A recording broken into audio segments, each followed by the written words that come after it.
Didn't go, Janet.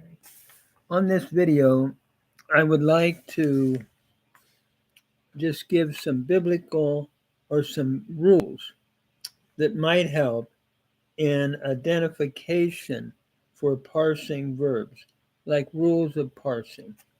And if anyone would have an interest on my work, the person and work of Christ Jesus through Hebrew and Aramaic grammar in the Torah, the prophets, and the writings of the Hebrew scriptures, on Google Books, this has already been produced in a PDF and printed, and on Google Books you can find it on page 16 and 17. So first of all, I show an overall chart where we have 3 boxes to represent the 3 radicals often of the Hebrew verb. Then we have a prefix. And so you go to the prefix to start with. And let's say you have a verb like yishmor from shamar. Go to the prefix, the yod.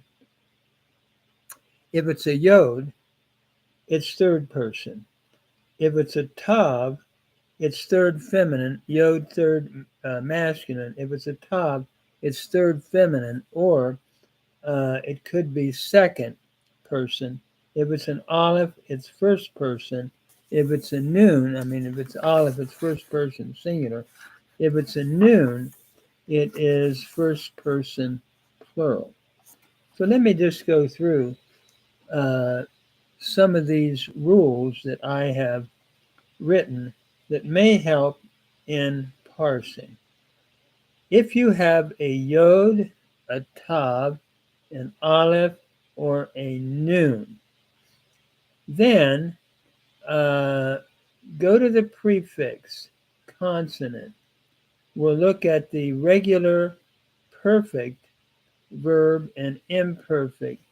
But if you go to the a vowel, if it is an a vowel in the first under the yod, let's say yithgadel, an a vowel. Then go to the next full vowel. If it's an I vowel, it's a Hiphil, like yithgadel. He will magnify, or he will cause to be great. So that's the first rule. Anything else will normally be kal, your simple stem. Remember, there's 7 stems basically in Hebrew: kal, Niphal, Piel, Pual, Hiphil, Hophal, and hithpael. Let me go through that again. We have the kal, the Niphal, the Piel, Pual, Hiphil, Hophal, and hithpael. So let me go back to that first rule. If you have like a form like yithgadel from gadal, you have an a vowel under the yod prefix followed by a long hirik yod. It has to be a hiphil, a causative.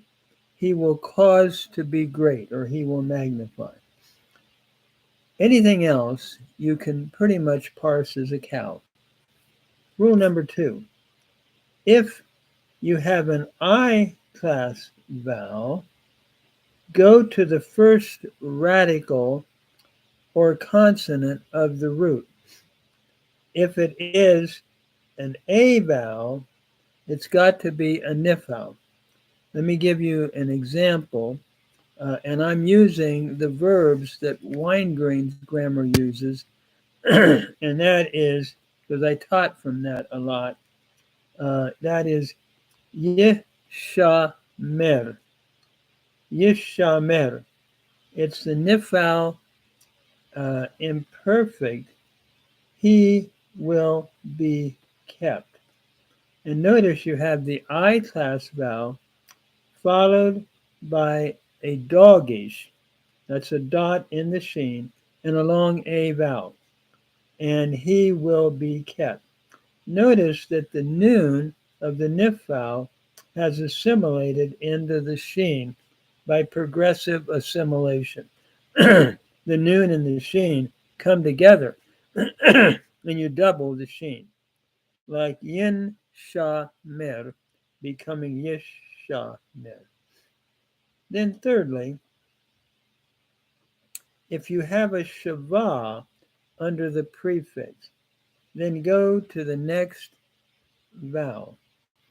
If it's an A vowel, it is a Piel.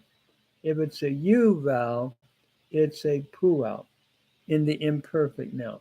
Let me give an example. Yithdaber, you have the yod prefix. Davar is the word to speak. You have a shava followed by an A-class vowel, and then you double the middle radical, which is the bait. So yithdaber, you're doubling the bait in the PL stem.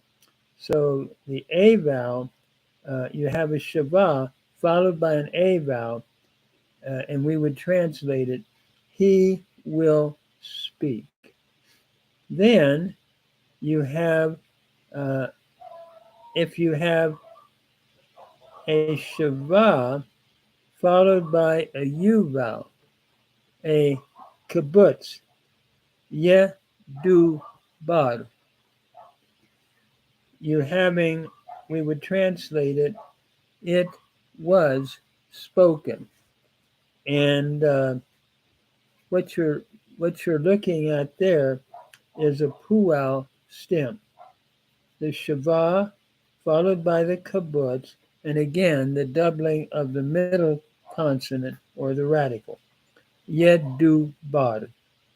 So yedaber is the pl, yedu bar is the pual. Note all the way through here in the PL and the Pual, the middle consonant or radical is doubled.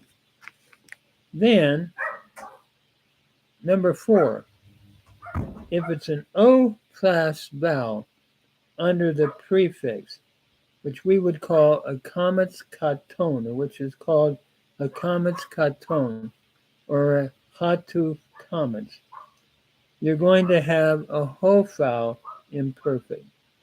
He has been magnified or caused to be great. Notice yogdal is an example from gadal with that comets hatuf or comets katon, that O vowel. A yogdal in a closed unaccented syllable. Then, rule number 5, the participle will have a prefix beginning with the mem, especially in the Piel, Pual, Hiphil, Hophal, and hithpael stems. For example, magdil, meaning magnify, shows that we're looking at a Hiphil participle. We have the mem prefix. We have an A vowel under it, a comets, a short A vowel, and then it's followed by the long I vowel, the hirik yod, magdil.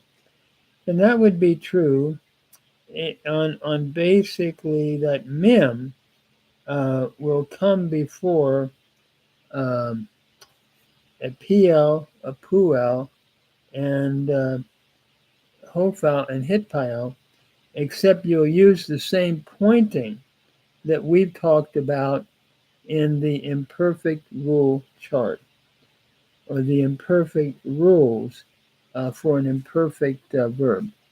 So let me just sort of summarize it, and I would refer anyone to pages 16 and 17 of my grammar, and that is the person and work of Jesus Christ through the Torah, the Nevi'im, and the Ketuvim.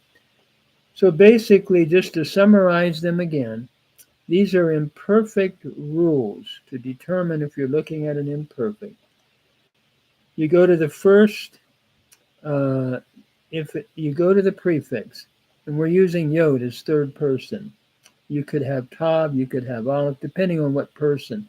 But if we're using, let's say yod as the third person in the imperfect, if it's an I, if it's an a vowel, you go to the next full vowel. If it's an I, it's a Hiphil. Anything else is cow. Rule number 2. If it's an I vowel, go to the next radical of the root. And if it's an A vowel, it's got to be a Niphal. Radical meaning next consonant. Anything else is cow. Yishamer would be an example from yin shamer. Rule number 3, reviewed. If you have a shava under the prefix, go to the next vowel. If it's an A vowel, it's got to be a Piel. He will speak. Yithdaber. If it's a U vowel, it's a Pual. Yithdubar. And you're always going to double that middle radical again. If it's an O class vowel under the prefix, it's got to be a Hophal. Like it's a kametz katon or a hatuf kametz. Yogdal.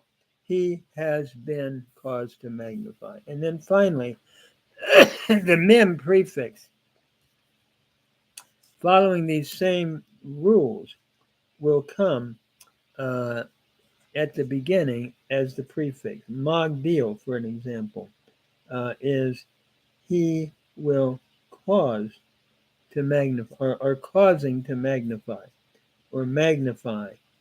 It's an AI vowel pattern again with the mem and all the other rules that we just learned. Just add the mem, and you'll determine with the same vowel rules whether you're looking at a Piel, a Pual, Hiphil, Hophal, or hithpael.